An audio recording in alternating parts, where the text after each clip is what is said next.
Bismillahirrahmanirrahim. Assalamualaikum. Kita lanjutkan lagi ya perkuliahannya. Kali ini saya akan jelaskan materi enzim. Materi ini dibahas sebelum kita masuk ke metabolisme. Karena nanti di metabolisme atau di topik biokimia itu akan banyak sekali melibatkan enzim ya, karena metabolisme itu adalah reaksi yang bersifat enzimatis.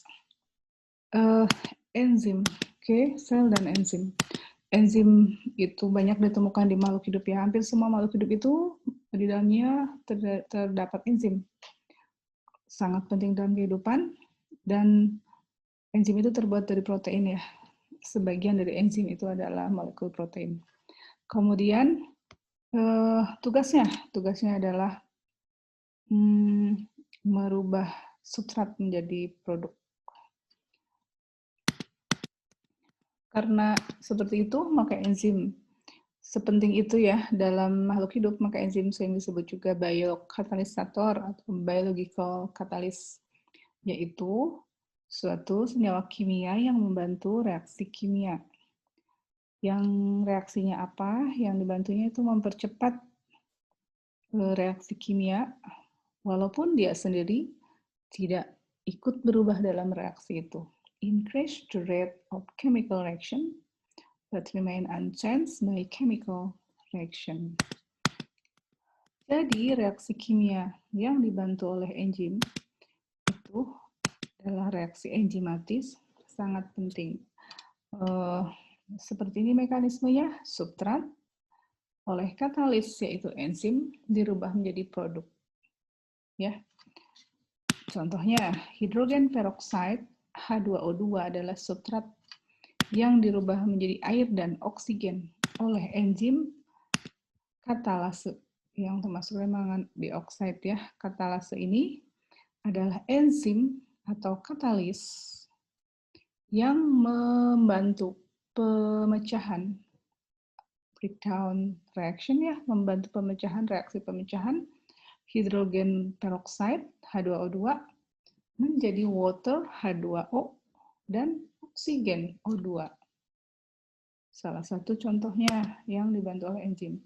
Nah, jadi katalis atau enzim ini membantu reaksi kimia, tetapi membantu reaksi kimia dengan catatan.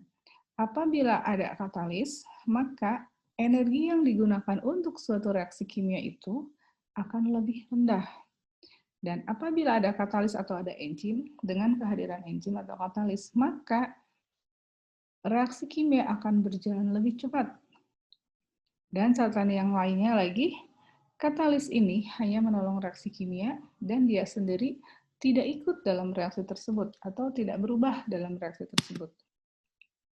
Tadi sudah contohnya ya, yaitu contohnya enzim yang merubah hidrogen peroksida menjadi oksigen dan water adalah disebut katalase, enzim katalase. Nah, enzim katalase ini yang membantu, yang terlibat dalam breakdown atau pemecahan oksigen peroksida ini yang disebut katalase ini sangat spesifik. Artinya apa? Katalase cannot speed up any other reaction. Katalase tidak bisa ikut dalam reaksi yang lain kecuali reaksi pemecahan hidrogen peroksida menjadi H2O dan oksigen. Pekerjaan itulah makanya dia disebut spesifik. Jadi enzim bersifat spesifik. Kenapa? Karena satu enzim hanya untuk satu kerjaan. One enzyme hanya untuk one reaction. Satu enzim hanya untuk satu pekerjaan. One enzyme for one job sebutnya. Jadi walaupun ada substrat lain, dia tidak akan bisa dibantu oleh enzim itu karena satu enzim hanya untuk satu substrat tertentu atau yang disebut dengan bekerja spesifik tadi, ya. Dan enzim itu banyak ya di dalam tubuh kita, ada jutaan dan substrat juga ada, tentu ada jutaan. Jadi enzim itu unik ya, struktur protein yang unik. Jadi dia didesain khusus untuk satu substrat dan harus matching ya, matching atau komplement atau kembarannya ya sama untuk substrat. Substrat itu adalah molekul yang nanti akan dirubah oleh enzim. Nah, jadi seperti ini. Satu enzim harus ketemu substrat yang pas terkena ya, kemudian berubah menjadi produk. Tuh, jadi tepat. Enzim bertemu dengan substrat, klop, kemudian dia berubah menjadi produk. Dan enzim tetap saja tidak berubah. Jadi, spesifiknya enzim atau uniknya enzim itulah yang kemudian ada yang disebut dengan lock and key hypothesis.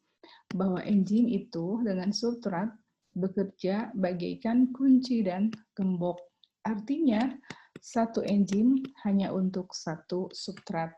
Seperti satu kunci gembok ini hanya untuk satu kunci, hanya untuk satu gembok. Jadi harus klop. Kenapa? Sisi aktif substrat harus sama dengan sisi aktif enzim. Nah, ini kan nggak masuk tuh, ya. Jadi harus tepat dengan yang pasnya. Nah, yang ini pas, klop. Artinya satu gembok untuk satu kunci. Jadi gimana? Bahwa enzim hanya bekerja untuk satu pekerjaan. Different enzyme for different job. Jadi enzimnya beda, ya untuk beda lagi kerjanya. Ada dua pekerjaan, yaitu satu adalah memecah suatu reaksi, misalkan enzim dengan substrat terpisah menjadi enzim substrat kompleks, molekul yang menyatu, dan kemudian menjadi enzim dan produk terpisah lagi.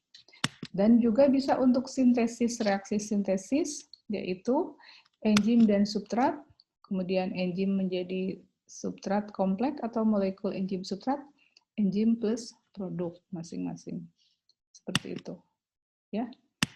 Jadi, harus diingat bahwa enzim itu bekerja spesifik karena seperti itu. Jadi, sisi aktif enzim hanya pas dengan satu produk. Ini adalah salah satu contohnya untuk enzim yang sebagai yang membantu reaksi pemecahan hidrogen peroksida menjadi water dan oksigen, yaitu oleh enzim katalase. Kemudian starch itu adalah amilum, dipecah menjadi maltose oleh enzim amilase. Dan fat adalah lemak, dipecah menjadi fatty acid asam lemak plus gliserol oleh lipase. Dan protein dipecah menjadi asam amino oleh pepsin. Oke. Nah, contoh enzim yang membantu di dalam reaksi pembentukan sintesis reaction. Nah, contohnya adalah enzim yang disebut dengan fosforilase. Fosforilase ini adalah membantu pembentukan starch yang dibentuk dari glukosa 1-fosfat. Jadi, fosforilase adalah nama enzim untuk sintesis amilum starch. Nah, sedangkan substratnya adalah glukosa 1-fosfat. Apa produknya? Produknya adalah starch atau amilum. Fosforilase ini membentuk amilum dari glukosa 1-fosfat. Ini adalah substratnya dan ini adalah produknya. Ini termasuk ke dalam sintesis reaction. Beda dengan yang tadi, yaitu breakdown reaction atau reaksi pemecahan breakdown. Nah, amilase katalis sebagai katalis ini amilase bisa memecahkan molekul starch menjadi maltose. Jadi ini apa? Ini adalah kebalikannya dari tadi ya, dari sintesis reaction. Seperti ini. Nah, ini di fosforilase membentuk zat, nanti di amilase katalisis nanti akan memecah zat menjadi glukosa fosfat. Kita lihat sekarang, coba kita perhatikan yang terakhir ya. Saya lihatin tabel yang terakhir. Nah, ini adalah nama enzimnya, ini adalah nama substratnya, ini nama produknya, ini adalah bagaimana yang dilakukan oleh enzim itu? Apa dia memecah, degradation, atau dia membentuk? Misalkan amilase, ini pekerjaannya adalah memecah. Memecah apa? Starch menjadi maltose. Katalase pekerjaannya memecah. Memecah apa? Memecah hidrogen peroxide menjadi oksigen and water. Kemudian pepsin, dia kerjanya memecah protein menjadi asam amino. Nah, sedangkan fosforilase kerjanya membentuk sintesis, membentuk glukosa 1-fosfat menjadi starch, menjadi amilum. Dan lipase kerjanya adalah degradation ya, memecah lemak menjadi asam lemak. Ya, cukup sekian dulu ya untuk materi kali ini. Wassalamualaikum warahmatullahi wabarakatuh.